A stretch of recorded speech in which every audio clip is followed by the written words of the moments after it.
Welcome to Rise and Thrive with Dr. Jane Nicole, where we are rising in faith and thriving in purpose. Today, we are joined by Coach Ed. He's the love architect you didn't know that you needed. You know how they say love is a battlefield? Well, Coach Ed is here to give you the strategy, the armor, and the exit plan if needed. With a master's in human behavior from VCU and a sharp sense of humor, he's been decoding the science of relationships since 2009. So, yes, he's basically fluent in heartbreak, healing, and happily ever afters. As the founder of For Love Coaching, Coach Ed has helped countless people ditch dating chaos and stop falling for walking red flags. Instead of wondering, why do I always attract the same type? His clients have started to ask, where has this healthy love been all my life? Through powerful self led tools and real talk about what love really is and not the movie version, Coach Ed teaches people how to understand their personal relationship frameworks and finally build the kind of love that lasts. Thank you for joining me today, Coach Ed. As you see me wiping tears out of my eyes, that was beautiful. I'm gonna have to get that audio and start that. Have to use that as my wake up alarm. I know that's right. Speak life every morning, here every morning. Well, thank you for coming today. So today we are going to be talking about dating with discernment and knowing who's sent and who's a distraction. Mhm. So, dating, it can be very exciting, but it can also be confusing, especially when you're trying to figure it out. If you're trying to figure out if someone is truly sent from God or just a distraction, because the enemy will send his best, his brightest, his finest, his most beautiful. He will send them to dupe you, right? The Absolutely, counterfeit.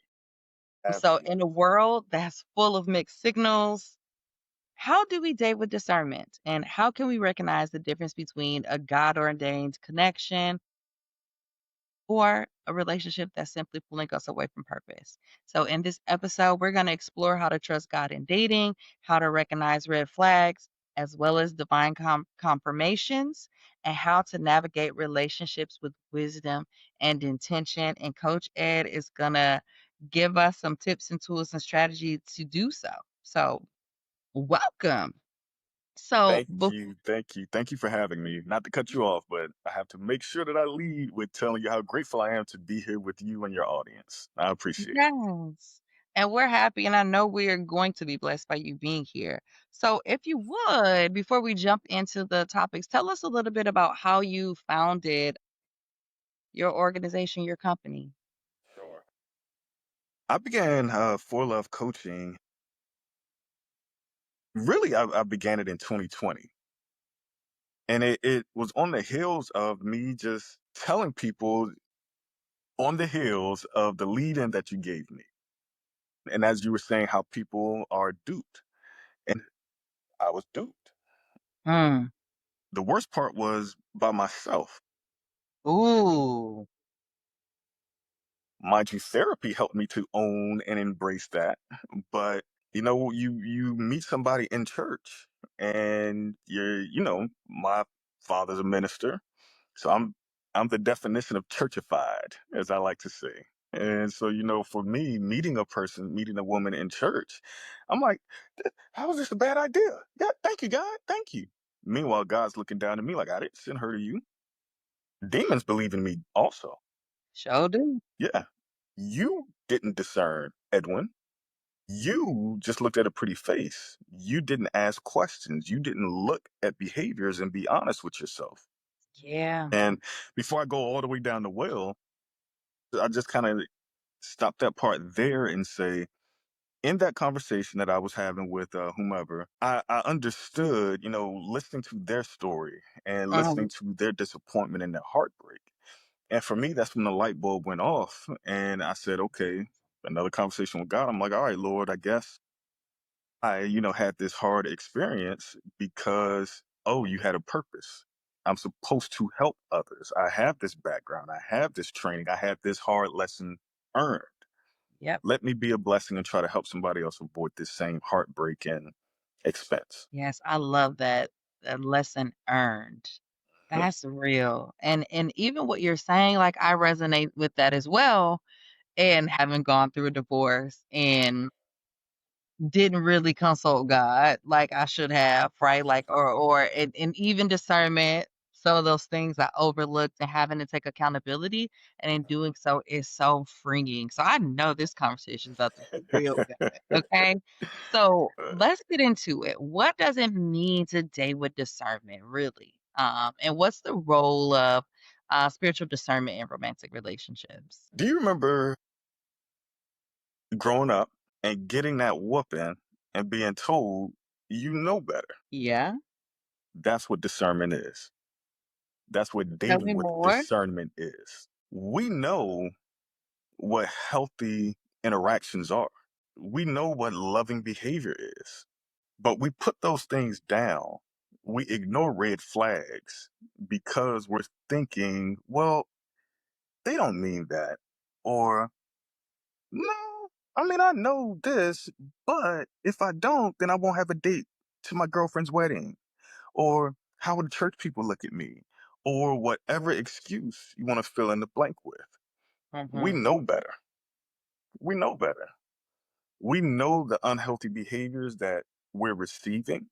Here's one. We know we deserve better, but we ignore those things.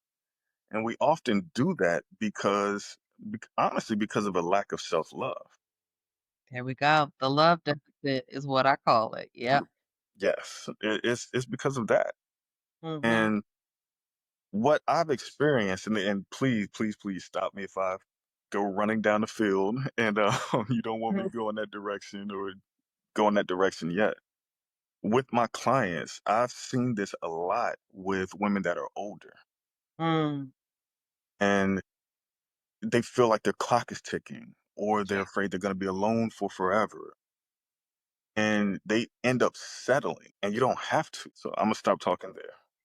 Yeah. I mean, settling is you lose more time settling than you realize because once you become aware that you're settling, Uh-huh.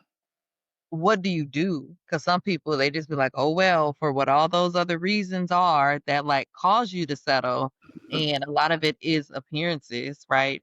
That people stay and concerned what others are gonna think, right? So they either stay or Mhm, they gotta go through the detaching themselves, the healing process, so, like, it's actually more expensive in time mhm. and energy, heartbreak, all these things to settle, but people, they're okay with just, like, getting the quick fix, just to say that they've done it, and they don't understand, but it's a scarcity mindset. Absolutely. And what's even along with that is crazy because when you settle, there's buyer's remorse. And next Mm, thing you know, you're looking at this person like, I hate the way you breathe. that's so real. Mm. Don't settle. Do not settle. We have to This was something personally I had to learn for myself when I, began dating Mhm. again. First thing I had to do was set my standards. Okay. I had to set and I literally wrote out a list and Mhm. prayed on the list and spoke to Mm, God about my list of all the things that I want. Even more valuable was my list of things that I do not want. that's so good. Yeah. And as I began dating, what's crazy is I'd say maybe there were two instances where I was like, well, I see these things that I said I don't want, but I think it's okay. When I tell you the regret I felt immediately when I brushed those things off, and it showed me. So in those instances, it wasn't long. It wasn't a long process because I see something I didn't like. I try to ignore it, and then honestly, within days, I'd be like, all right, yeah, I got to cut that. By doing that, it helped me to get what I wanted faster. We end up settling for things because we think that we'll be okay with it. You're not going to be okay with it, Mhm. and I think to your point, it's going to delay you from your blessing. You need to stand on the business that you established and Mhm. don't settle. Mhm. Yeah. Yeah. That's so real. And going back to what you said about we know what's healthy. Like, Uh-huh. and some people might struggle with that because they may be like, well, my parents they were never together, this or that, but if nothing else, you know what doesn't feel good to you. Yes. And that right there that's a simple marker for anybody. If it Mhm, doesn't feel good, have that acknowledge it within yourself, have that conversation with the person. And sometimes we do have to teach people how to treat us, right? Because they're dating you for the first time. You're dating them for the first time. So you don't know everything, but a person's response mhm, when you're communicating displeasure, dissatisfaction, or a boundary, mhm. their response will tell you a whole lot about whether or not you can build with this person or if you need to get up out of there. Because if 100%. they, yeah, go ahead. No, I was just saying 100%. I was co-signing what you were saying. Hmm. Another thing that, again, I had to learn the hard way and then advise my clients and friends and everybody else. When we're dating, we're on a job interview. And I don't want to hire the person, let alone date and then marry the person who is just their resume. We're all going to put on a necktie for an interview. We're Hmm. all going to make sure that we speak very eloquently for an interview. Yeah. I want to see how you act when you're disappointed. I want to see how you act when you're hurt. I want to see how you act when you're angry. How do you talk to me? Hmm. What house did you grow up in? What did you see? And I was having this conversation with my wife a few days ago. And, my wife she's from Senegal. She's from a Hmm. completely different culture than I'm from. And she's also younger than me. So Hmm. many of my points of reference, she's not familiar with. But culturally, we come from a different place. What culture did your person grow up in? What house did they grow up in? And this is something that you had mentioned. What did love look like to them growing up? If they grew up in a house of chaos, what do you think your house is going to be like with them? If they grew And up in a house where they shout at the other person, they punch the other person, mm, and that's normal, why do you think that's not going to be normal in the house that you build with them? Mind you, yes, people can change, but when you're dating, these are the things you need to be aware of. yeah, and then ask the question, well, have you gone to therapy? If Mm, they've grown up in those houses, like, how did that make you feel? And what I've noticed too, Edwin, mhm, is in the beginning, even though people are like, on their best behavior, mhm, they're also the most likely to be the most truthful. Tell me more about that. They have less to lose. Like, when Okay. you're just there meeting a person for the first time or, like, Mhm, 2nd, 3rd date, like, they're open. They wanna talk to you. They will tell you about relationship history. They're gonna be honest because it's not as much of, "I don't wanna lose you, so mm, I'm withholding." mhm, They're more likely to give you more upfront unless they absolutely know that they got a smoking bomb that's 2 seconds from going off, right? Like, mhm. they will tell you. Wow, that's You heavy. have to listen. You have to listen. Yeah. Like, I'll give an example with, the ex-husband. I don't lay ownership. I don't use mine because he don't belong to me. There were things that he said in the beginning, that let me know about his temperament and struggling with forgiveness Mhm, that I thought he just needs this or a little bit of it's the things we tell ourselves when a person, they always said when a person tells you how they are, well, I say how they are, not who they are, because everything, a lot of it is behavioral. mhm, We can change, but when a person tells you how they are, believe them. And a mhm. lot of times we think we are the exception Why do we do that? because we want what we want. And you have to take accountability Yeah. for this person was very clear, they were very honest, they may have said it with a smiley face, and even when people are joking, pay attention to the contents of their jokes, like, Mhm, people are telling you, but also, when I think a lot of it comes from society and just, like, how we're conditioned around, like, fairy tales and what it looks like, love at first sight, like, and we hear it both from men and women, right? Where we're mhm, waiting for Prince Charming, and then y'all are, like, waiting for the most beautiful person to just, like, stop your breath and stop your heart, like, mhm. and Yeah. there's so much more than that, like, Mhm. that has to be present below the surface. So much more than that. it's mind blowing. I mean, Mhm. it really is. But yes, yeah, I'm gonna give you the microphone. Okay, cool, cool.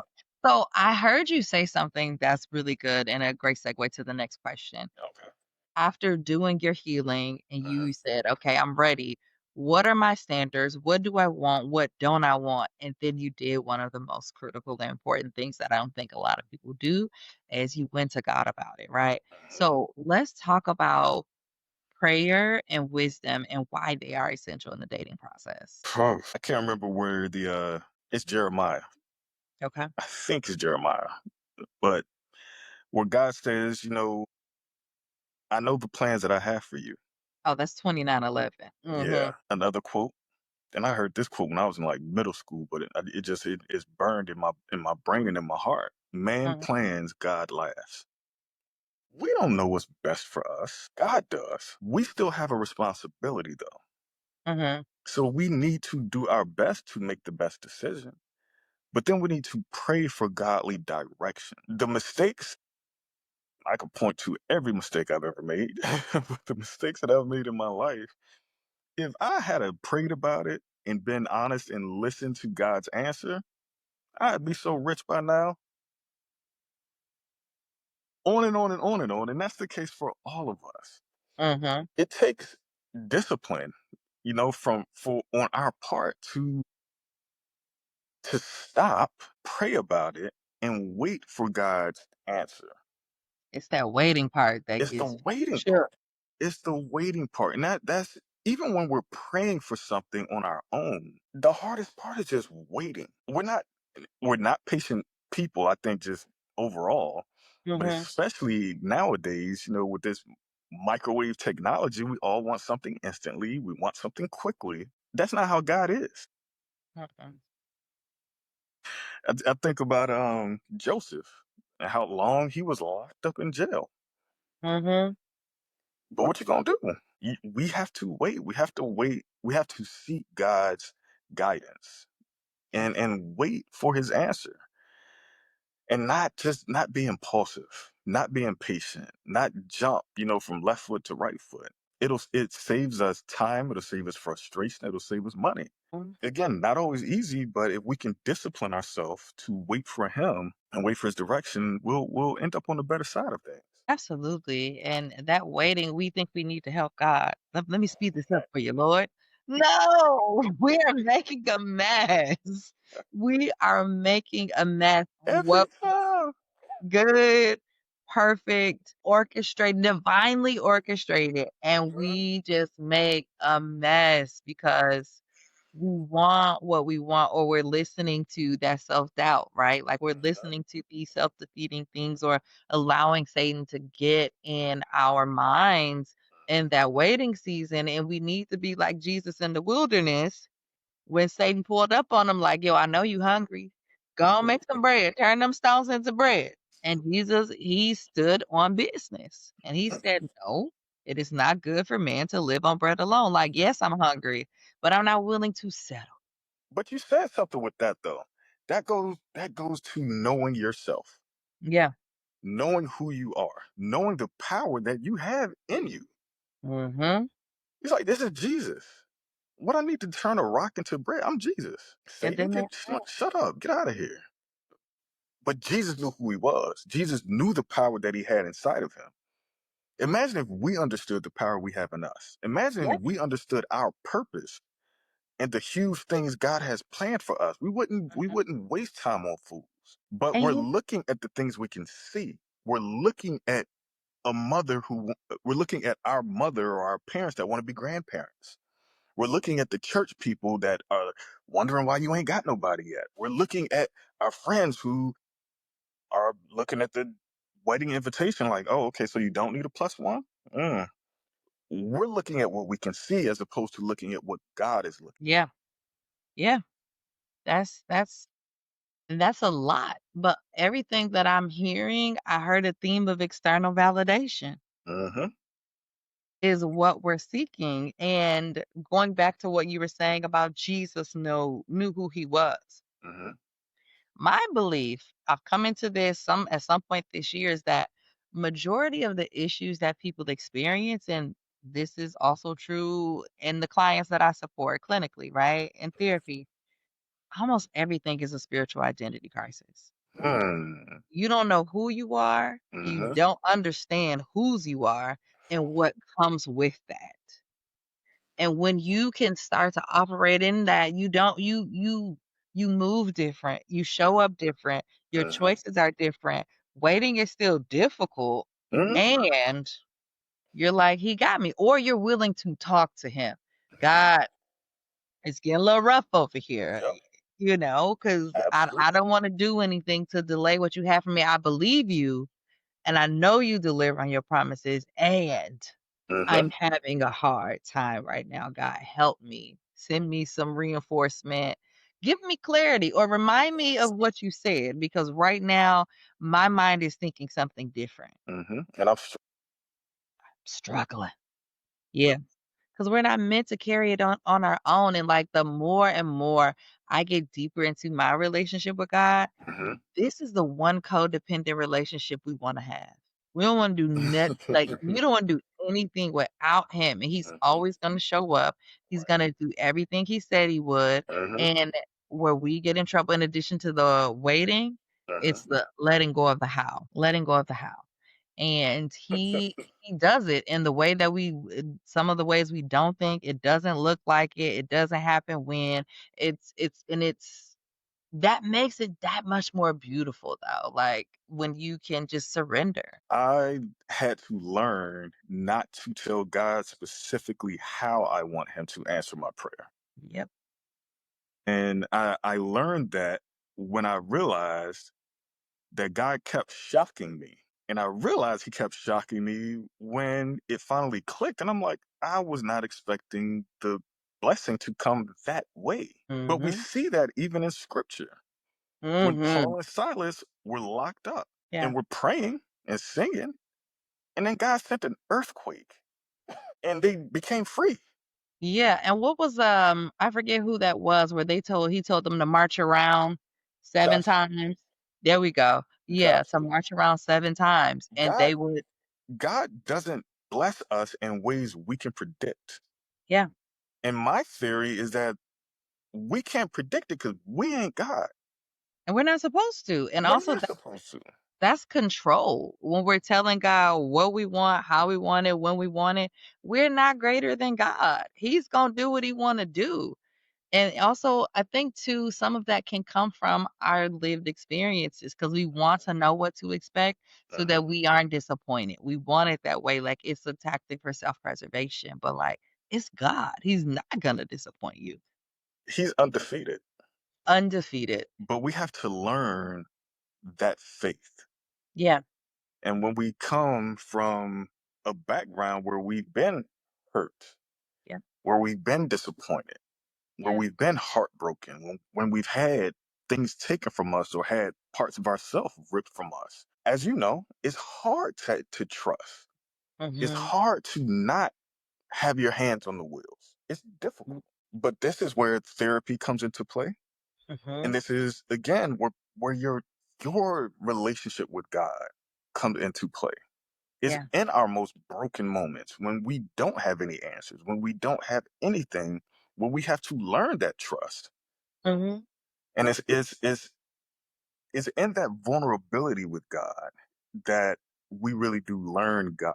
And by learning him, we really learn ourselves. Yeah. Yeah, and the thing about it is he allows, I believe, he allows the hurt, he allows the things to happen to make us weak because that forces us to go to him, which brings me back to the codependency. When you get that, Hmm. because we're trying to be sometimes codependent with others, we want to be filled up with Hmm. all these other things, people, work, fame, whatever the thing is, right? Like when it's really God that you want to be codependent with, like I'm not even kidding. I'll be like, God, what we wearing today? Mm. Where we going? Like yesterday was the 4th of July because God has changed my diet. I said, Father, I need some protein. Can I have some meat for real today? Like, Mhm. cause you know, and it's different. Like it's really different, but it's also good. And like when you have that assurance that you like and it's not anything you can put your you can't explain it unless it's someone else who's already experiencing it, or people are curious enough to see your transformation to say, "I want some of whatever you got. What's up with that Jesus juice?" You know, like, To your point though, I wasn't as trying to make sure I say this the right way. just be I mean, authentic. I learned a deeper level of that codependency on God. Same. And I feel like and I'm co-signing what you said. It's these rock bottom moments that God carries us through and Yeah. brings us up through Yeah. that deepen our relationship with Him. And that's why I call them bedrock. We Mm, think it's only rock bottom if you stay there. It's mm, only rock bottom when you trying to do it yourself and you scratching and scraping to survive. It becomes bedrock. God is our bedrock. And we wow. go up from there. I love that. I've never even heard that before. I love it. Yeah. Yeah. I Man, love it. yeah, thank you. The perspective shifts are just it just opens up so much, and a lot of it is just like unlearning things that we, experienced Yeah. and picked up. So I feel like we got at this, but I think we can drill it down just a little bit. Okay. How do you balance emotions with God's guidance? Tell me more about that. So, like, how we feel what we feel. That sounds like we kind of talked about this a little bit, right? Hmm. Like, we're humans. Like, have you ever seen one of those feelings wheel? Like in therapy, I use a feelings wheel, and it has like three layers, and each layer. So in in the middle, there's like the more common emotions, and then you have all the offshoots, and it has Yes. like three tiers. Hmm. We are so dynamic, and we experience so many things, right? Like you cannot live on the center wheel. This is like maybe what they're teaching you in preschool, like Hmm. sad, happy, hurt, Right. disappoint. You know what I mean? Like, Hmm. but we feel all of this stuff. Hmm. How do we not allow that to overshadow? Like, how do we balance that? Like, how do we find room for all of these things that we're allowed to feel without allowing it to like overshadow God? Like, how do we find room for both to honor and acknowledge what we're feeling Hmm. and hold that space for God? Whew, that is such a beautifully complex question. Knee jerk answer is discipline. The realistic answer is by filtering or funneling your feelings through the lens of God. And what I mean by that is, man, you must be a therapist or something. That's such a good question. What I mean by that is, even when you think about your personal reactions to certain things, or I guess it's your personal feelings towards certain things, drilling that feeling down deeper. And this is something that I do with myself. Ask myself, okay, I feel angry, but Mhm. why? Why am I feeling angry? Am I actually angry at that person? Or am I angry because I stepped in gum and then I messed up those favorite pair of shoes and then I mumbled my words on the podcast, and you know what I'm saying? But you really have to go deeper in what it is that you're feeling. Yeah. And then I think the bottom layer question of that is asking, okay, is this is this the way I should be feeling? Mhm. Spiritually, have I crossed any lines? Like, let me make sure I am still. God said I could be angry, but you know what I'm saying? Like, so it's not a quick process. It's Like, you not. have to take that time to really Mhm. dive into your emotions and why you're feeling these emotions. And then I heard the other part about spiritually, have you crossed any lines? Like, what are you then doing? Or what have you done? Or what are you thinking about doing Hmm. as a result of feeling those emotions? And I would also add to that, like, some of it is to surrender. And if you don't know and you can't answer those questions too, Hmm. God, help show me why I feel this way. Right. Hmm. Hmm. And I know a big part of my healing process was because I could have been mad at him and blamed him, said he did this to me. He said that he treated me this way. He did it. Could have did all those things. And I said, I asked God, show me what was my role. Hmm. How did I get here? And it wasn't the perfunctory, rhetorical, how did I get here? I was really wanting to know, say, God, how did I get here? Show me how I got here, where I gave it. to him to open it up, allow me to see, and them sermons your dad was giving Mhm. was coming to life last year, Mm. like, not even kidding. Like, Uh-huh. you see me at church, I don't know how many times I be over there dabbing them eyes, trying to get the corner, not mess up my makeup because it was Mhm. coming to life, Mhm. and, And you've been through it. yes, You've been through it. and some of those tears were the fact that that's not my present, it's not my future, and it's just gratitude for deliverance and for understanding who I am and whose I am. With my clients, when they cry, I always tell them, I'm like, I'm glad you're crying because Yep, your spirit needed this. yep. And your tears are hydration for the amazing things that God is growing in you. Oh, that's right, you better say them tears is watering, come on. Because they are. Yeah, Those tears are you surrendering to God.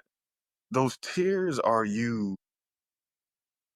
I remember reading that, and I'm not a medical doctor, but I remember reading that there's no scientific reason why we cry. scientific, but there are things in our tears that show how dope God is and why we do cry and need to cry. Yes, I'm not talking about that. Yeah, Scientifically, why water comes out of our head. Like, there's no scientific reason yeah, why you're sad. yeah. It's your spirit releasing. Mm. It's your joy, the overwhelmingness of we have to have that pressure relief. I'll end there. You coulda kept going. There the there's something so, and I feel like women are more in tune with this than men. Mhm. You all are more in tune with your emotions than men are. And that's a bit of why I kind of stopped myself because I'm like, is I don't understand I'm still learning my emotions Mhm. because as a man, emotions are weakness. We got to keep going. For So, women, you know what that's essentially saying, though? what's that? Being how I am and how God created me to be is weakness, without even realizing that that's what you're saying when there's Mhm. actually strength in it. And I think So it's that more so how some people can try to exploit it when it's Mhm. more of a not vulnerability itself, but more so those emotions where your armor comes down. So imagine being in a relationship where you can't take your armor off. Baby, that's exhausting. Imagine being in a relationship where it's not a safe place. Mhm. Imagine being a man and you leave the house to go to battle every day and try to provide for your house, and then you come home and you have to put on more armor. To still battle. Home is supposed to be a safe place. And for men and women Mhm. in relationships, we have to not lose we have to not take our eye off that ball. Home is supposed to be where you rest. Yeah. Home is supposed to be where there's love. Mhm. Life is gonna be stressful. Bills gotta Every get time. paid, all of that. But with your partner, y'all supposed to be fighting together And not each other. and not each other. Yeah. And what you're saying about that battle of the home, it made Mhm. me think about scripture, about the contentious woman, Mm, basically. So I just pulled it up. There's a okay. couple of them Proverbs where Uh-huh. sometimes a lot of things are repetitive in the Bible, but like Yep. that's one reason too, I think. So Hold on, Proverbs. wait. Well, when you see it, through Testament, New Testament, this book, that book, yeah, it's repetitive for a reason, but especially within a chapter, Mhm.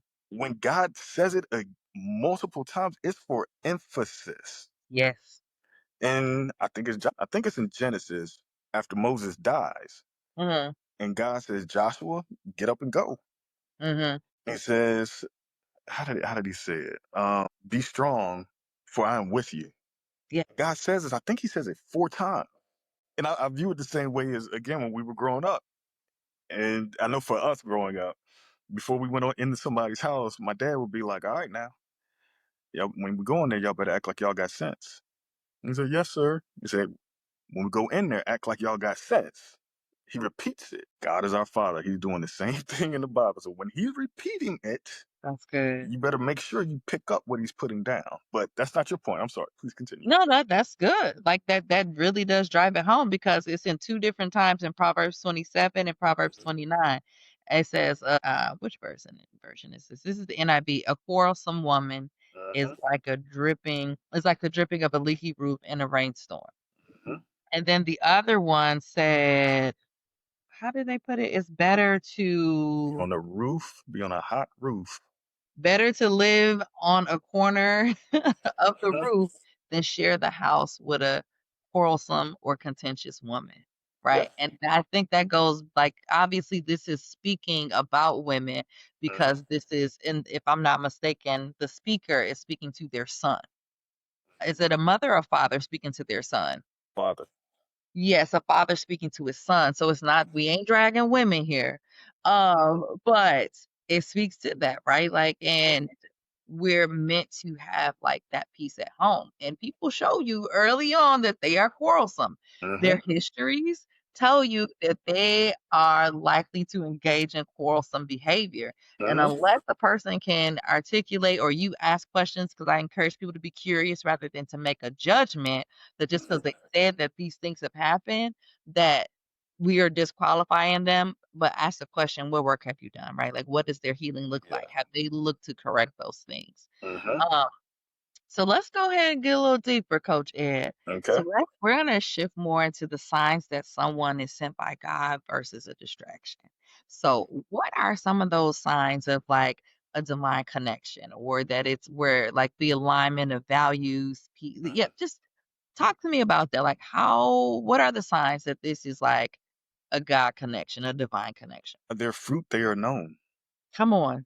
You got go into detail because I remember a year ago I was struggling with that scripture. I get it now, but in case there is someone who hasn't gotten it yet. You do not go to an apple tree and expect a watermelon. You can tell what type of tree it is by the type of fruit that that it gives you. You can tell what type of person they are by their behavior. You will know if somebody you will know how closely aligned somebody is to God by the way that they act, the way Yeah. that they carry themselves, the way that you do or do not see God reflect in their action. Words, whew. Ladies, when you're dating, the man will tell you he is President Obama's favorite nephew just so he can get your prize. Words mean nothing. Actions Mhm. mean everything. The Bible doesn't say, for God so loved the world, he sent the world a text message and said, hey, big head. No, love is an action. God so loved us, he gave his best to us. His only. His only. And it was perfect. That's what God's love did. It didn't just talk. So to answer your question, watch that person's behavior because it is for men and for women. Oh. Watch. Mhm. Watch and see how they bless your life. Watch and see how they sacrifice for you Or not. or not. Good grief. They'll show you how important you are to them. Excuse me. They'll show you how much you mean to them, but how much they're willing to give of themselves for you. How Mm. important is your smile to them? Yeah. And that goes back to a couple of things that you said earlier. One, thinking about like the fruit, right? And we know them by their fruit and how we can be duped, right? Like this person presents, they look like an apple tree. Mhm, But then you start to see the things. This is not an apple tree at all. This is not what they told me this is how they are. Their mhm. behavior, which is the fruit, suggests otherwise. Absolutely. Yep. I never forget one time.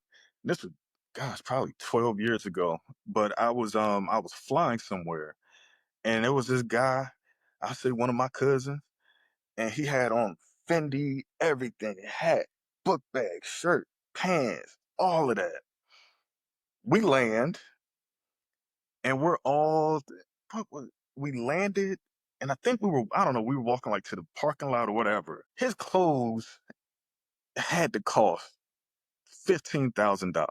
And this dude got in like a 1980s Pontiac Grand Am. And it wasn't like vintage. No, it was not.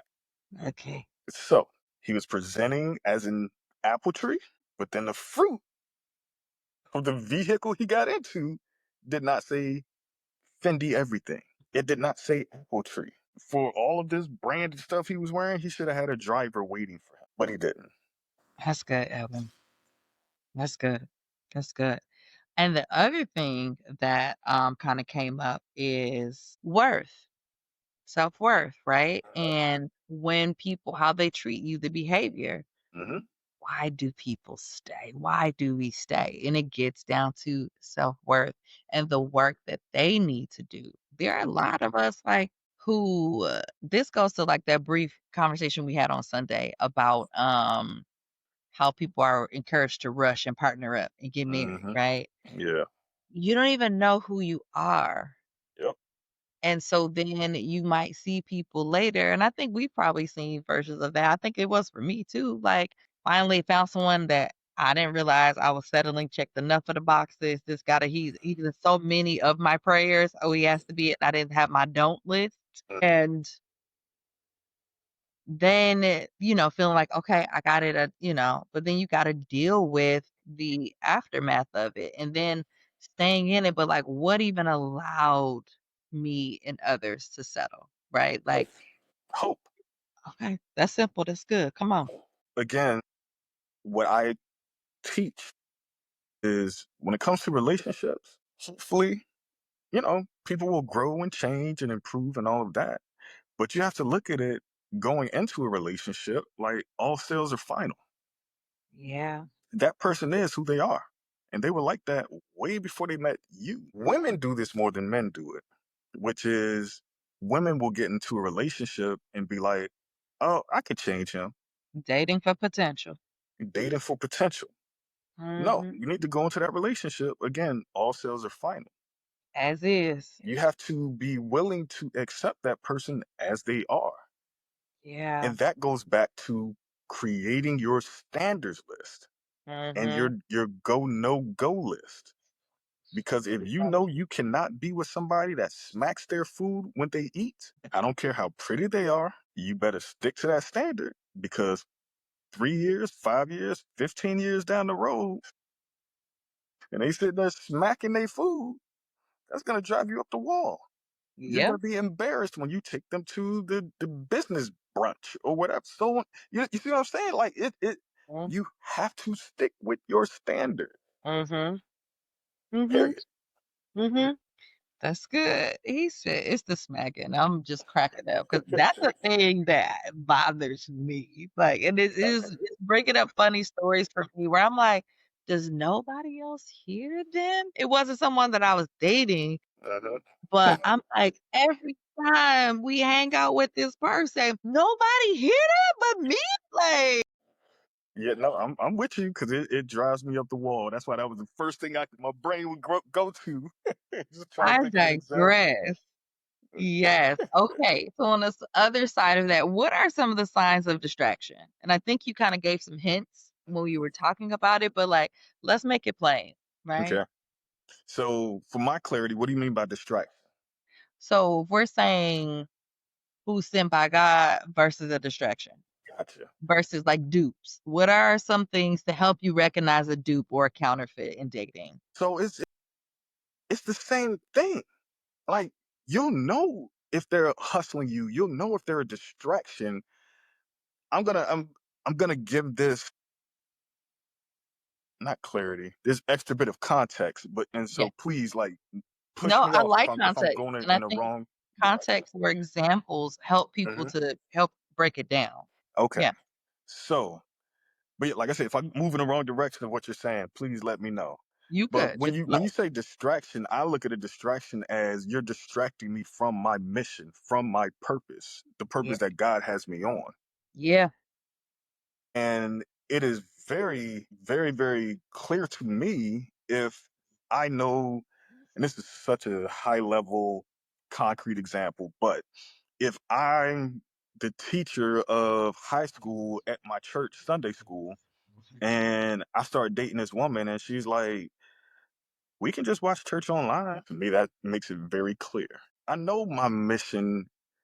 I know my purpose is to teach these kids, is to help them to better understand God as they're in their teenage years, and they're getting ready to go to college, and there's more and more of these distractions, and I want to help them to be stronger Christians. This is what I'm doing. These are the lives that I'm impacting. And then here comes this person who's like, you don't need to do that. That's a Mm, distraction. And yeah. if I'm fool enough to let this pretty face Adam me, I go, oh, okay, Eve, yeah, you're right. Then I just made that choice to not move closer to God and not to continue to work on God's mission. Yep. Do they help you to have a stronger walk with God? Do they help you to do more for his kingdom? And if they don't, then I have to have the clarity in my spiritual walk with God to say, you know what, that's not somebody that I need to keep in my life, Mhm. because they're not going to keep me from making my God happy. Yeah. There listen, I said make it plain, there it go. So if they are doing anything that's going to detract or distract from your purpose and your relationship with God, that's not that God didn't send them. And they return to sender. Whew, I love that. On the Mhm. inverse of that, how beautiful would it be if I'm date this woman and she's like, "Oh, you do that for the high school kids? Wow, that's great." Blah blah blah.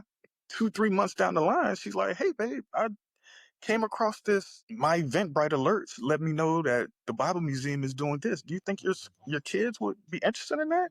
Because I got a friend that works there. I might be able to get some discounts." That's a helpmeet. That's somebody who's helping you on your journey, on your mission for God. That's Mhm. somebody now you need to take a closer look at. Somebody that's gonna multiply. Yes, absolutely. Hmm. Now, if you do know somebody that knows somebody that work at the Bible Museum and wanna give me a discount, I still have it then. Um, okay. So I think to for some people who might want it a little more, so some of those things, if we sum this up, right? Okay. With the divine connection, you'll see that alignment in values, there will be peace. Hmm. You will see spiritual growth, and likely it can happen together. And then there's clarity, it's clear. And when we think about distractions, marks by confusion, Hmm. inconsistency, emotional turmoil, and pulling you away from faith and purpose. Yes, yes, yes, yes. Let me add this little piece of clarity to peace. Mm, In a relationship, there's gonna be disagreements. absolutely. We disagree with ourselves. Like, should I get that piece of cake? It's so good. Ooh, but summer's here. I want to go to the beach. Oh, I shouldn't do it, but it's so good. Like, we disagree with ourselves. So Mhm, you introduce somebody who's been raised in a different house in a different way, mhm, you're gonna have differing opinions on things. But do they insult you because of your idea? Do mm, they do they do they say your mama's breath stink because you have an opposite opinion of them? See how y'all disagree. Do mm, they tear you down? Or mhm, do they say, well, I just don't feel that way? But okay. I mean, mhm. you can feel that. Okay. I mean, I don't think so, but all right. If it's a disagreement, it's just a disagreement. Yeah, But are y'all insulting each other? Are y'all hurting each other? Are they tearing you down or are they building you up?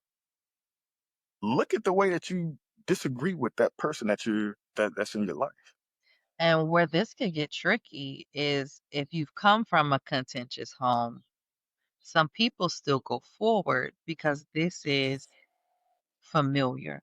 Yep. This has been normalized, and so this is why sometimes a unhealed person is struggling to get with a healed person Mhm, because they think that they're too healthy. "Oh, you too passive." mhm, No, you're high conflict.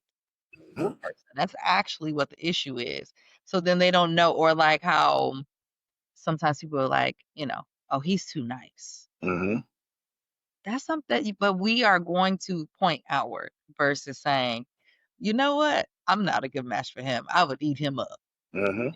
And to say, I got work to do before I can date someone like that." But no, we make the other people the problem.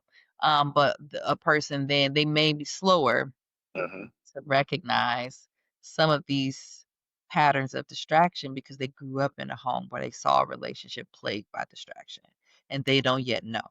And that is such a conundrum because when you my wife's her first language is French. Mhm. That's the You house gotta flex to let the people know your baby multilingual. Go yeah. ahead. Yeah, guys, she did his big one with this one. Again, things that I talk about with her, I'm like, your language is French. Why would I expect you to speak Portuguese? That's not the house you grew up in. Yeah. For a person who grew up in a home of chaos, why would you expect them to embrace peace? Mhm. That's not what's natural. That's not what's normal for them. Yeah. Chaos is what's normal for them. So I look at it in two ways. For a person who did grow up in a normal house, who is dating a person who grew up in a chaotic house, you really, really, really have to see, has that chaotic person, have they gone to therapy? Have they learned the tools that they need so that they can try to manage, their perspective? Because when you come from a home where French is the language and now they're learning English, you just need to be aware of that. Yeah. And you need to know within you, is this something that you want to deal with? Mhm. Now, for a person who is the one who grew up in the chaos, honestly, you need to get therapy because there you have blind spots. Mhm. If you haven't gone to therapy yet, you need to get therapy because you have blind spots that you don't see because you grew up in a house where everybody's speaking French. So that's just what it is. Yeah. Meanwhile, the rest of the world is speaking Portuguese. You're going to be out of order because you're not spinning in the same direction as the rest of the world is. And Yeah. that can be why you have so much trouble in your relationships because you're moving in a completely different direction than the rest of the world. So Mhm. you have to get that therapy Yeah. because you need to get those things realigned or aligned within you. Mhm. And this isn't me saying you're a bad person or anything like that, but you have those blind spots. Yeah, you need different programming. You You've need been different raised programming. in a household and going with the language thing, another metaphor is programming. This Hmm. is the programming. Think about your iPhone. How many times we get updates? iPhone updates their programming. Why shouldn't we? Absolutely. And we have the capacity. We have it. And then where we are weak, God is strong and God can do it. Hmm. So Absolutely. We let's got to do the work though. You gotta be willing, and some people, they don't want to because to face that means, 1, what am I saying about myself, and what am I saying about people I love and care about? And we know how we are raised to think that the parents are the highest of the high, and some parents get it wrong. Yes.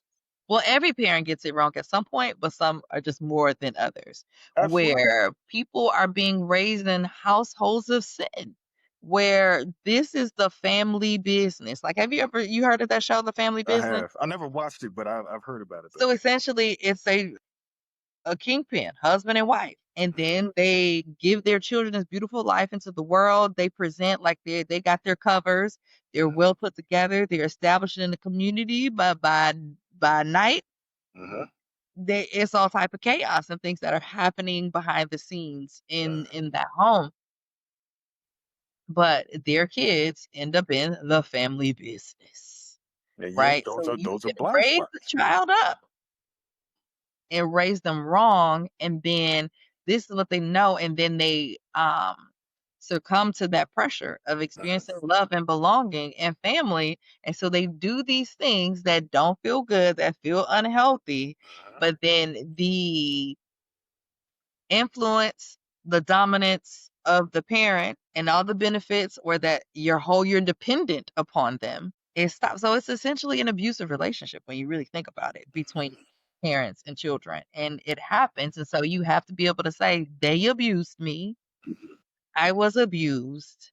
Mhm. It's not right. I can still love them. I don't have to judge myself for loving them, and I need to do something different." And being okay with that when it's tough, because 'cause you're gonna try to run your old program because that's what you know, That's and what you you know. can't just go cold turkey. You have to have something to replace it with, because You when you have nothing else there, you you're gonna can't go.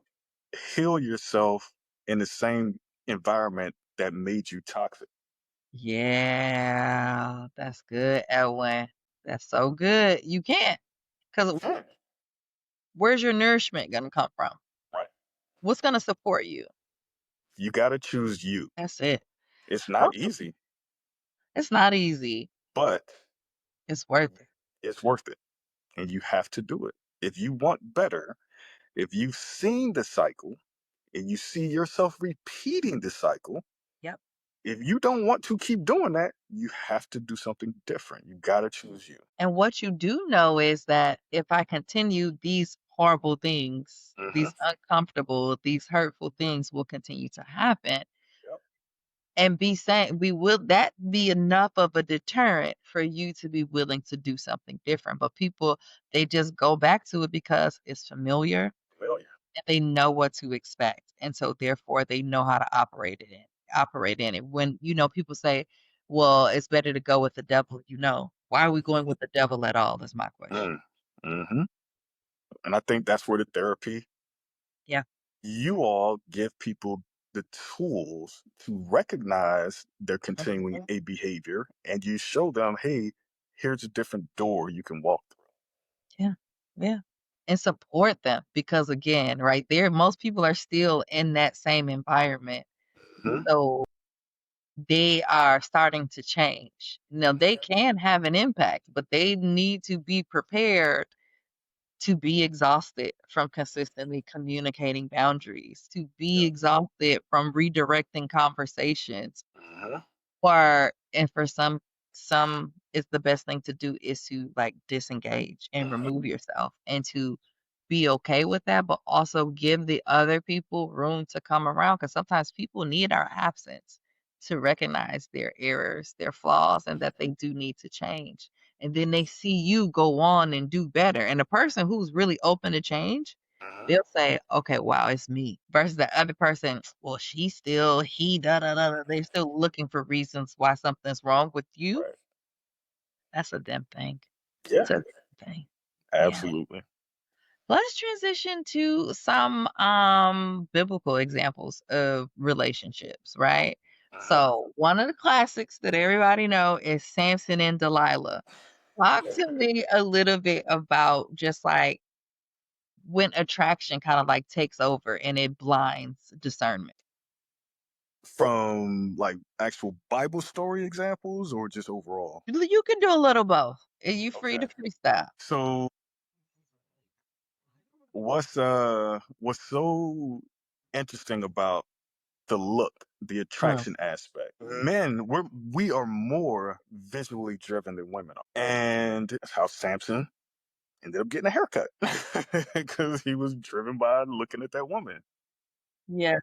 Even with David, when he was, I want to say it's like Second Samuel, don't quote me, but like when David was on his deathbed, even in the scripture, it talks about how there was they got a young woman to take care of him. She was very beautiful, but he didn't sleep with her. For the church people, we are very, very visually driven men, and Hmm. we do stupid things because she was so pretty. Hmm. What year are we? 2025. Back in the 2000s, we wanted to get rims and stuff like that because it would catch you all's attention. Like we do so many things just because we want the pretty woman's attention. Hmm. So I'm gonna talk about guys first. If we if we put 13% of that effort into really investigating the spirit and the heart Hmm. of a woman that we put into she look good. Ooh, Hmm. she must work out. I think she used to run track. we would we would have wives that help us to do so many great things. And she can look good. It looked like she ran track. Absolutely. Absolutely.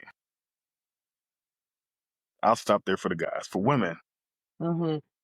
and yeah, I mean, like, y'all don't want to date a guy that you're not attracted to, Let me tell you but something. I know some people who they prefer to date ugly, but I think that's from a different place.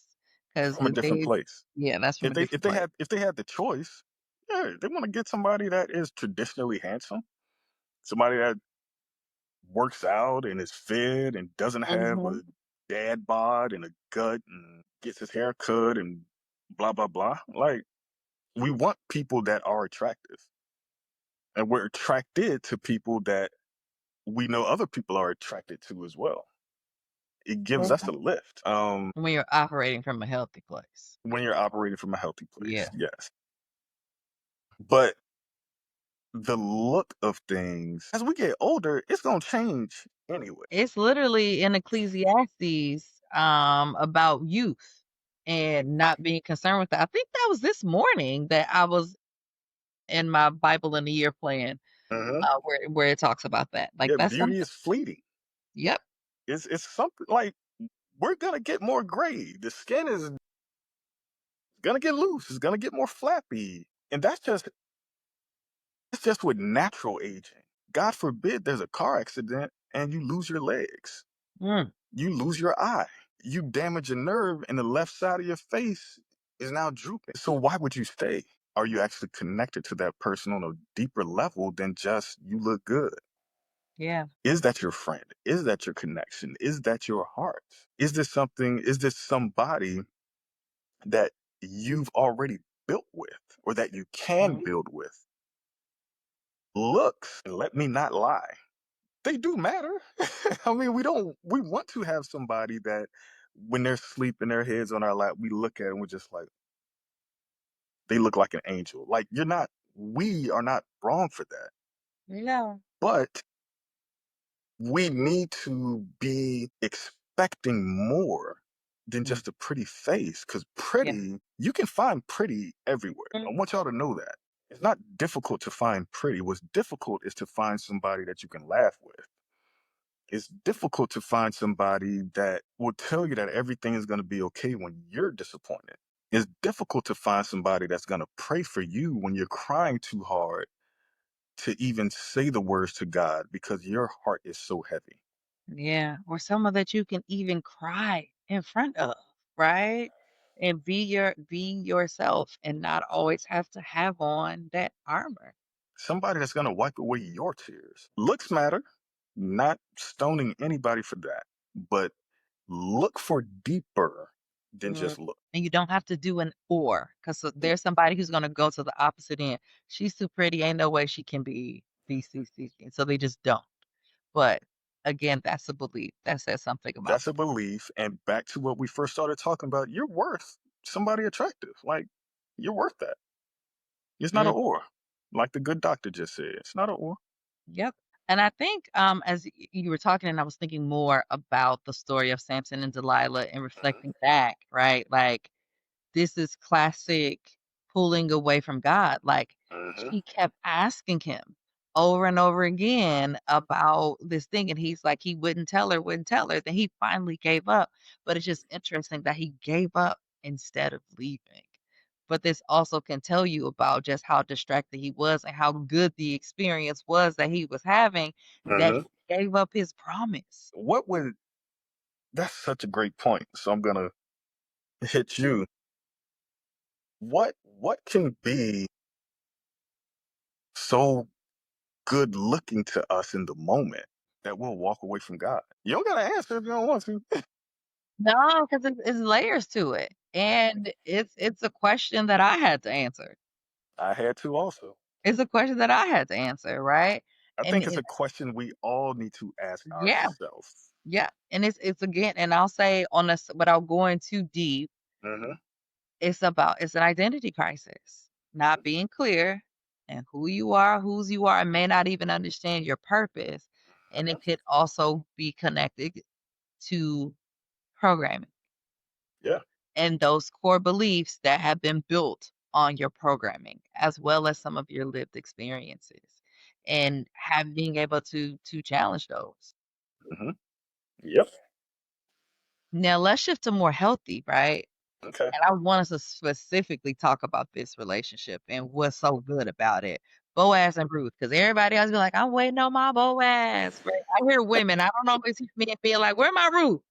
But we, waiting on our Boaz. Like, talk to Mhm. me like what you understand, Coach Ed, right? Like dating and like what are those what are the elements that this was really a relationship that aligned? So for the women specifically, you got to go back. Both, no, Ruth. Mhm. Go back to the book of Ruth Uh-huh. and read Ruth's story. Ruth chose God. Ruth, she came from, I can't remember. Oh, man. She turned away from because I was like, I don't remember what tribe and all Yeah. of that. I He can't remember said, her tribe giving up either. that God and I'm gonna worship your God to Yes. Naomi, her mother-in-law. Yep. And was loyal to her. Yep. Even And after her husband died. yes. Yes, yes, yes. They were in, so with Naomi and Ruth, and there was another woman, the other daughter-in-law. So Naomi was the grandmother, she was the big mama, and her husband and then her two sons died. And Mm-hmm. so it was just Ruth and Naomi and then the other wife, the other woman who lost her husband as well.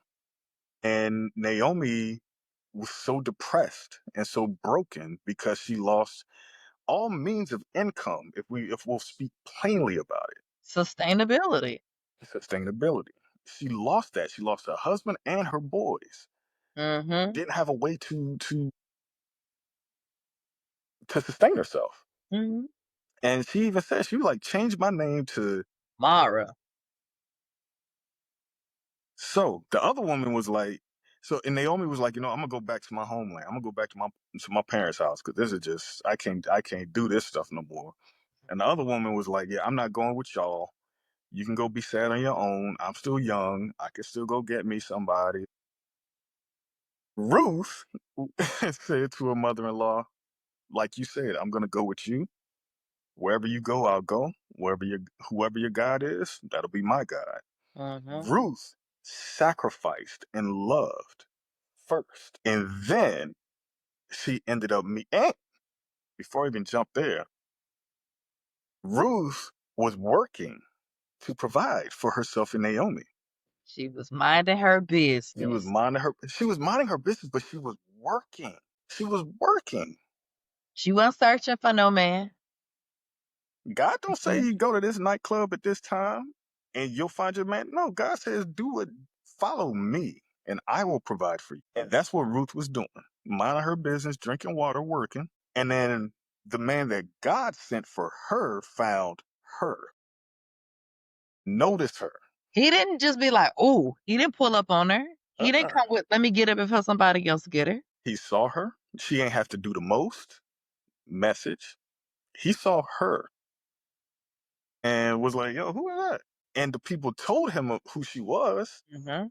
And I feel like people miss this part in Boaz's story. Boaz was a godly man. We know Mhm. that piece of the story. But when, the people he was doing his background check on Ruth with, when they said who she was, he was like, okay. Boaz went and spoke to who he needed to speak to about her. Yep. He didn't say, I'm rich. Yo, I want that. Let's go. Nah, he followed the rules. Yes.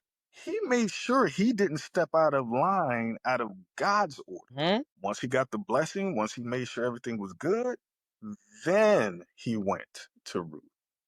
And And another even, part in there hmm is before he even pulled up on roof, hmm provision, allow her to have this, and that. And yeah, remember how happy Naomi was when hmm she came home with all of this. And then yes. Naomi told her who he was. He's the redeemer of our family. And go ahead, come on.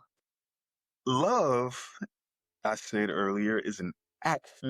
It's not one Come word. on. It is not words. You just said it. He provided for her before he took her on a date. He blessed her and her house before he pulled up to her apartment. Ladies, when we love you, we provide for you. Come on. You remember that scene in what was that movie? Old '90s movie with Gabrielle Union and To Morris complete that Chestnut. game? Not to complete that game, the other one Yeah. with the last piece of chicken. Mm. The best? No, The Brothers? It was the brothers. It was the brothers. Okay. It Wow, was the I've not watched brothers. that in so long. Yeah. And Okay. he gave her that last piece of chicken. He made sure she had some food. He did. Boaz made sure that Ruth had food. And I'm so glad you brought this example out because there's Yeah. so many layers to this narrative. Yep. He provided for her immediately. And then the older woman in Ruth's life said, "Oh, no, that's a good man, Savannah. Come on. Here's what you need to do But in the best way. in the Because best Savannah way." Man wasn't no good man, but we ain't gonna Right. go down that way in the Excel rabbit hole. Naomi, she saw the value of him, not Mhm. just the money. She saw Mhm. that he did things the right way. She saw that he's willing to provide for her. And she said, "Go to him. Yep. Don't bring all your sexiness. Go to him and lay at his feet." Lay that hair over his feet. Talk to us about the value for women of having a wise older woman to speak. Yes, who you listen to 100% matters because someone else would have sent her out there on a different mission. Yep. And think about it. He was out in the field. He was Mhm. full. He had drank the wine. He didn't know she was there. She could have gone out there. They could have sent her to go seduce him. And that would have changed the thing. But this also speaks to his character. Mhm. And he did not take advantage of her, and in fact, he wanted to protect her and said, "Go before anybody sees you." I'm glad she didn't take advantage of him while he was drunk Absolutely. and be like, "Oh no, I'm pregnant. And then there's So you got that, to take care of me. and You then got to there's take care that, of us. This is your son. I don't want to hear that. No, you did. It's yours. He look like which you." goes back to that wise counsel, because someone would have said, "This is his routine. This is how you get him." And Hmm. there are so many people that are operating that way, and then when it doesn't work, Hmm. they're mad when really you're living you baked this loaf of bread and now you gotta eat it, as Brother Wusaw said, right? Like, you're eating the loaf that you kneaded the dough. You put it in the oven. Now you're take a slice, Take enjoy. a slice. So it goes back to what you said, the value of wise leadership. Who do you have in your life? Are they directing you to be ratchet? Or are they Come on, directing you to be more holy? come on. Uh, Are they directing you to be holy or holy? Just saying. Churchified woman, churchified man. It yeah. This story is so rich and really people they look at it so surface that just like Yep. having a good man that's going to provide for you and his character, and you highlighted too, he did not skip steps. He went to who was next in line to Uh-huh. redeem her, how they would do, right? And he's like, "I ain't got it." Hmm. And then there was like they made their contract, but then there was like a public notification, y'all. I Yep. follow the rules. I Right. did not skip rank. I didn't do any of the things. I know the Let it be law. I known. know God's law. I respect the Lord. She's bad, but I want to make sure that like you said, I care about her honor. I care about how this story is written. Mhm, mhm. 'Cause I want to do this the right way, Yep, yep, and that says volumes about him, his yes, character, and why he was so blessed by God. yep. As a man too that's disciplined, as a man that had restraint. And Hmm. so when we bring this into like practical knowledge for the audience, right? Like, and this goes for men and women, even though we're using this excuse me, this illustration to break this down about like what a man will do for a woman, but it goes both ways.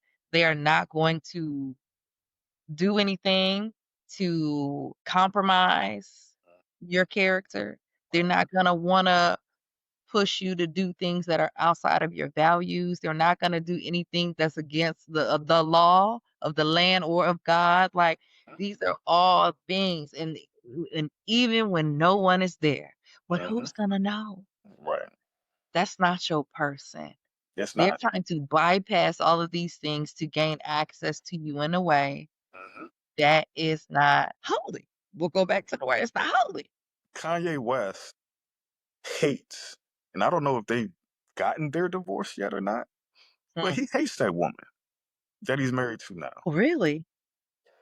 No man that really loves his wife is gonna have her walking anywhere naked. We don't do that. Yeah. When we really love our wife, Yeah. we protect her. We don't share her. Are you crazy? You know how much I put into this, into her? Mhm. You know how hard I have to fight to make sure she knows how crazy I am about her? You think I'm gonna share any part of her with you? Mm, mm, No. That's why when the scripture says the woman is the weaker vessel, mhm, love, when I heard this one preacher who said, and he was talking to the ladies, he's like, weaker vessel does not mean weak or soft or whatever. He's like, it means precious. mhm, View women, view them as precious. That's how we act with the thing that we really love, that we really care. The effort you see him put into his J's or his video game, does mhm. he put more effort into that or into you? Listen, my eyes got big because I thought of an example that I know. Yep. Don't go on the record. Yep, I ain't gonna put nobody business out there, but it just because I saw a thing that happened and I was like, "That's not good, sis." We show you how much we care about. We show you. Like you can see it. And y'all know it. But some don't. They've been so mishandled that this man's crumb of effort is better than how they've been treated in those cases. Which is true. Yes. Mhm. That is true. For yeah. I mean, And this is absolutely. where good parenting and caregiving, why it's so important. And Agree. when you don't get it, because we don't get to pick our parents, and everybody don't get a Bruce and a Bernice, Mm-hmm. okay? And Yeah, so this is when you really got to tap back in with your heavenly Father. absolutely. And what Absolutely. does he say about you and who you are and how you should be treated? I don't even have anything to add to that because I'm co-signing a Yep, 100%. yep. Ladies, just know that we take care of the thing that we love. Mhm. And you Yep. can see that in his behavior, how he takes care of his shoes or his video game or his car. He's showing that same level of care to you. And attention as well as intention, because Yeah, you don't want just attention. right. That's only good after the intention is made clear. Absolutely. Absolutely. Are you confused?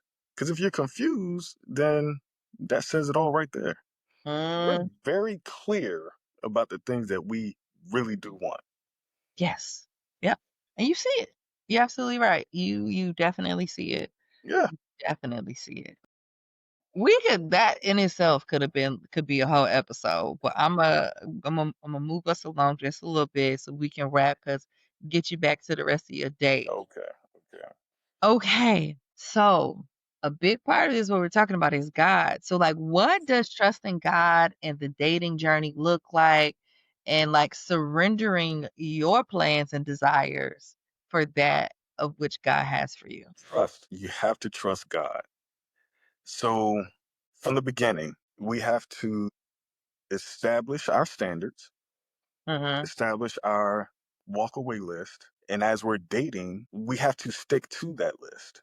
Mm-hmm. And this is where the trust comes into play Mm-hmm. because when the person does things that don't align, Mm-hmm. you got to trust God and be like, but they so fine, God. But okay, I'll walk away.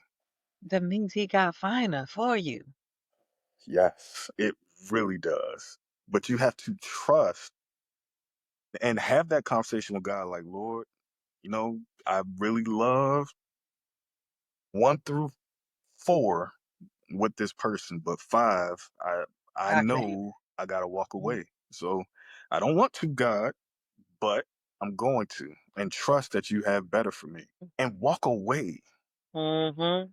And when I tell you God will show up and show out, Yep. I seen your proof. you seen it. And that woman, woof, it blows my mind every time I think about it. Yeah.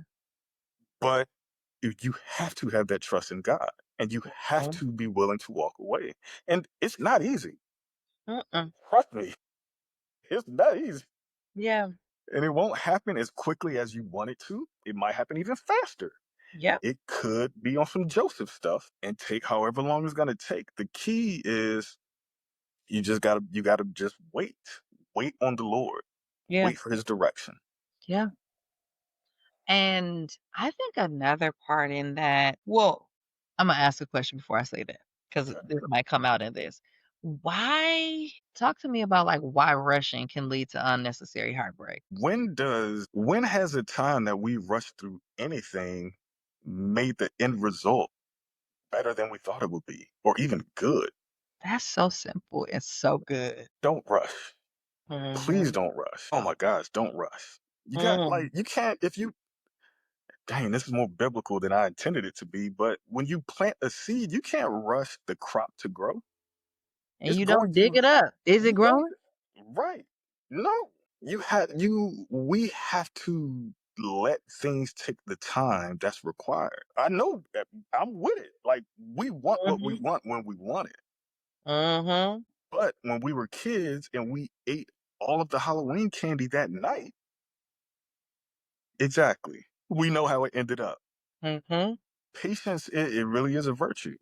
Mhm. I'll say it a way that's less churchified. Take the time to enjoy the moment. The process actually is good. And you'll never get that moment back. Value it. Take advantage, like enjoy it. Embrace the memories that are being made. Because you'll like when it comes to dating, preferably yes, you'll end up with the person that you actually want. But just imagine looking back on your relationship 15 years from the day that y'all first started dating. Looking at the dates that you all went on. Looking at and laughing at the lines he used to say on you, laughing at the silly thing y'all argued about and where y'all are now. Like, don't Mhm. rush. Enjoy it. Mhm. Embrace and savor the memories that you're making Yeah. because they're beautiful. You don't need Yeah. to rush. That's You don't good. need to rush. That's good. And then I want to speak to the people who are in the waiting, right? Mhm. We have to prepare while we wait. We're Yes. asking God, sometimes dang near begging God for something, and we are not even preparing. We're not Mhm. operating in expectancy. We are not doing our works to back Mhm. our faith. So a lot of people are waiting. Like you want a man that keeps himself up, but you don't go to the gym. You need to be in the gym. Like, you grew up in a house of chaos and you know that that impacts you. Take You your need butt to to get in therapy. therapy, Yeah. right? Like, Yes. all of these things, like, you know that you overindulge in sleep, Mhm. getting create or you lack structure in your day. Mhm. Create a day that has like that has value and adds value. Like you have all these things you want to create. God's put this thing on you to do to produce, right? Because just like He created, we supposed to create, right? Mhm. He's giving you this thing, you're not being obedient, but then you like God, why you not? It's you. Right. So not to say I that sounded a little blamey, but it's true, right? Like it's us. Yeah. What are we doing or what are you doing in your waiting season to Mhm. show that you are going to be a good steward of this gift? How are you? What training are you doing to show that you're ready to take care of a husband? And that's it. What training are you doing to show that you're ready to take care of a family? Do you know how to cook? Provide for yourself. So what you gonna do with a wife and kids? Right. Like, you're Greek and I'm Greek. I just, I can't think of another way to say it. I'm scrambling, but yeah, right now you're online. While you're single, you're pleasuring. That's good. I You like need where to you're going learn, with this. you need to Uh-huh. learn your info. Yeah. You need to understand how you like what are your triggers? How do you argue? Are you in therapy? Are you working out? Do you know how to make something aside from just putting something in a crock pot? Now don't sleep on the crock pot, but I feel I'm you. not sleeping on it. I said aside from just. Yeah. And your You mom know and how your to daddy both get down in the kitchen. slam. I made the food yesterday for 4th of July. I would expect nothing less. Again, I Yeah, know your father is. right. From the house that And he Ruth would have built. been making the food if they didn't just It, get back from out the country, and I would have been exactly. over there with y'all. Exactly. You want somebody. How are you showing God you're ready for somebody? Yep. What work are you putting in? Are you just crying for a man? Are you crying for a partner? Or want somebody to show up and save you so you could just live this soft life. And there's nothing wrong with a soft life, but even Ruth, she Ruth was did working work. before that soft life came. She was and get into it.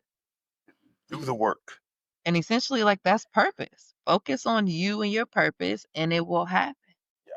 And when you want it that bad, it's not about the relationship. It's about you, which goes back to being in therapy. It goes back to spiritual identity.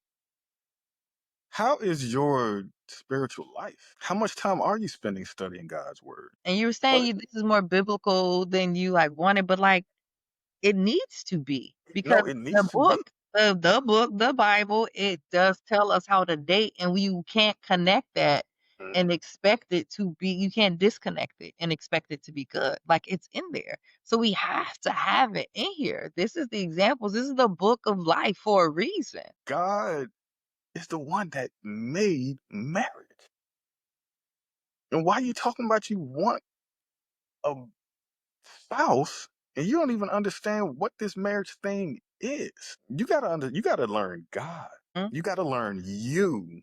You have to learn what your role is. That's something I can say. We're not taught how to be husbands or wives a lot, Mhm. especially up north. Like more down south, we are Mhm. more. But a woman that wants to fight cooking, a woman that wants to fight keeping a clean home, a woman that wants to fight fill in the blank, fill in the blank, fill in the blank, a man that wants to fight taking his butt to work and getting off the video games, a man that wants to fight fixing something. Like, no, you need to know what your orders are. Mhm. And that comes from the Bible. It's absolutely from the Bible. Yep. God told us what to do. Women, he tells you what to do. He told us what. Proverbs 31 is clear. It's so clear. Ephesians 5 is so clear. Mhm. What are you reading about marriage? Or are you just watching Hallmark movies? Or you watching reality TV. My gosh. The Don't you opposite, say that. right? Hallmark Don't you to say that. reality Don't TV, you they're say 2 that. different ends. Ah. Because a real housewife of whatever is not showing you what God wants. You know what? We can have so much fun, I think, discussing the relationships and stuff that we see in these reality shows, and that could be a whole other podcast, Edwin. It really could. Um, It it really could. really could. Because But Nelly and yeah, Ashanti, but I'm sorry, no, go ahead. you know they got a reality show? Yeah. Imma slide through and see what they got going on. Mhm, mhm, I'm curious. But, like, from, clinically, like, this I watch these things, and I've not God's taken away my desire or my appetite for some Uh, of this foolishness, or, like, I yeah. feel exhausted afterwards. So he's Hmm. like, "No, girl. No, no more." Your vibration is too high. You know what? Somebody else told me a similar thing. They like, "Dr. J, your you that's too low vibrational for you." It is. And I'm like, "Okay, you're Yeah. right, understood." Yeah. And yeah, when you can see it, but I'm curious to see what they're talking about, like, cause I like to see people's growth Uh-huh. if it's there. Like, we know a lot about Nelly publicly and different things, and we know some about Ashanti that would allude to some of the things we've been talking about. Clips I've seen, and it's crazy, because I want to say I saw it either last week or the week before. And I saw their interview on the Breakfast Club, and I was like, all right, that's cool. I'm happy for him. Whatever. I'm a dude. I don't care.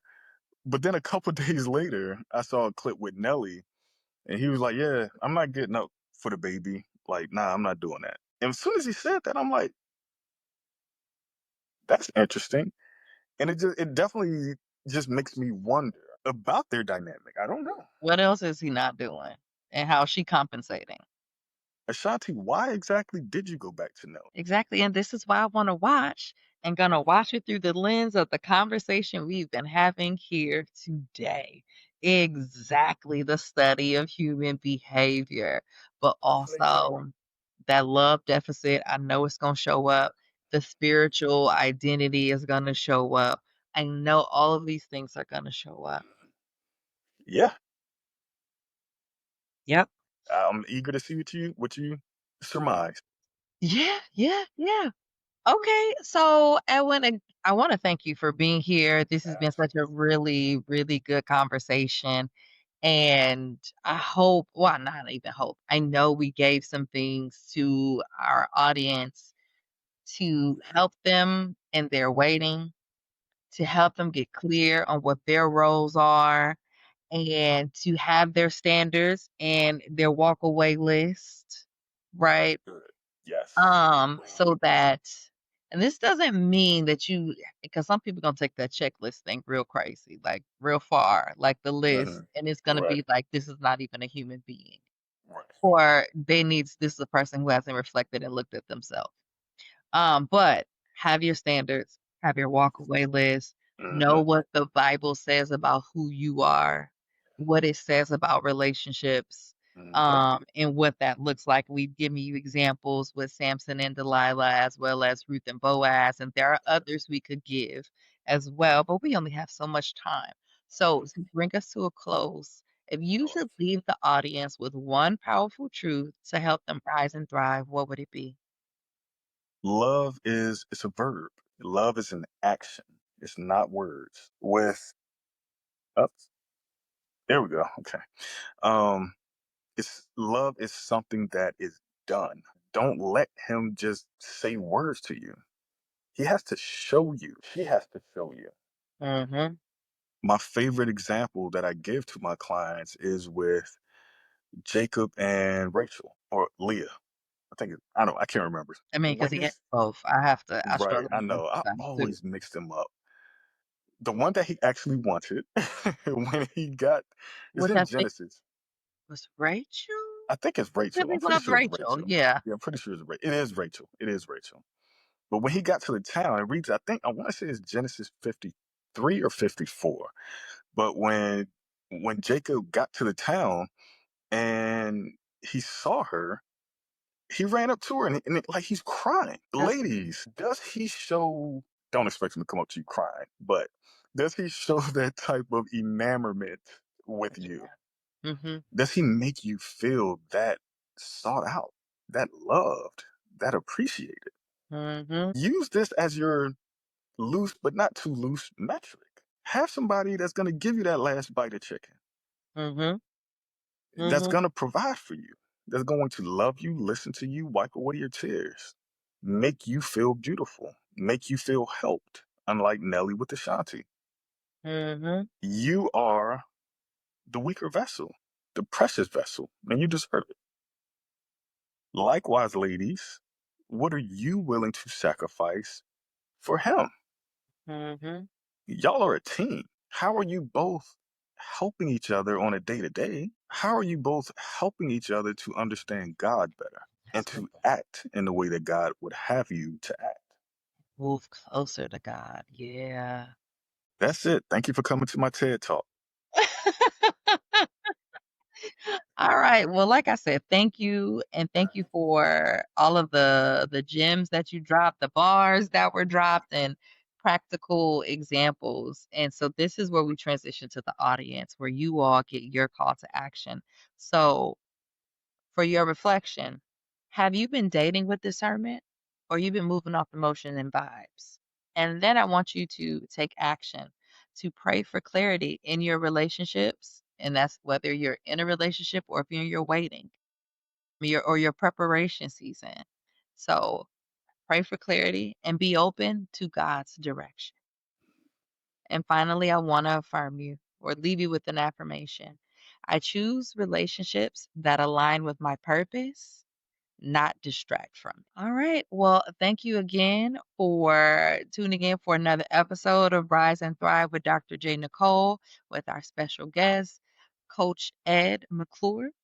And I want to welcome you back next week. Episodes drop every Tuesday at 7 a.m. Eastern Standard Time so you can rise and thrive.